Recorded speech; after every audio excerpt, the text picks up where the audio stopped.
बातमीपत्रात आपल्या सर्वांचं स्वागत। पाहूया विशेष बातमीपत्र। राज्य सरकारने छावा चित्रपटात टॅक्स फ्री करावा, खासदार रवींद्र चव्हाण। आज छत्रपती शिवाजी महाराज जयंतीनिमित्त सकल मराठा समाजाच्या वतीने आयोजित केलेल्या पुरस्कार वितरण सोहळ्यामध्ये खासदार रवींद्र चव्हाण यांचा सन्मान करण्यात आला।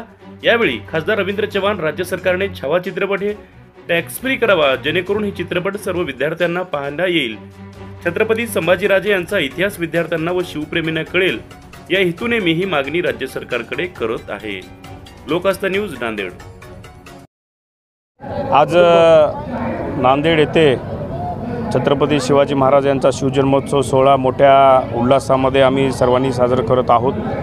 या शिवजन्मोत्सव सोहळ्यानिमित्त मी आज या ठिकाणी एक राज्य सरकारकडे मागणी ठेवलेली आहे की जो छावा चित्रपट आहे तो आमच्या विद्यार्थ्यांना टॅक्स फ्री करावा, म्हणजे सर्व आमच्या विद्यार्थ्यांना, मुलांना त्या ठिकाणी छावा चित्रपट बघता येईल आणि जो इतिहास घडला तो या ठिकाणी त्यांना बघता येईल, पडद्यावर बघता येईल। मराठा आरक्षण अजून मिळालं नाही समाजाला, मराठा आरक्षणासंदर्भात आताच बऱ्याच जणांनी या ठिकाणी सांगितलेलं आहे। जरांगे पाटलांनी जो घोषण केलेला आहे, परत त्यांनी सरकारकडे मागणी केलेली आहे। मराठा आरक्षणासाठी जे काही करता येईल आम्हाला तो आम्ही त्या ठिकाणी करणार आहोत आणि एक खासदार म्हणून त्या ठिकाणी संसदेमध्ये मी मराठा आरक्षणासाठी मागणी उचलून धरणार आणि परत एकदा नांदेड जिल्ह्यामधील तमाम जनतेला शिवजन्मोत्सवाच्या शुभेच्छा देतो।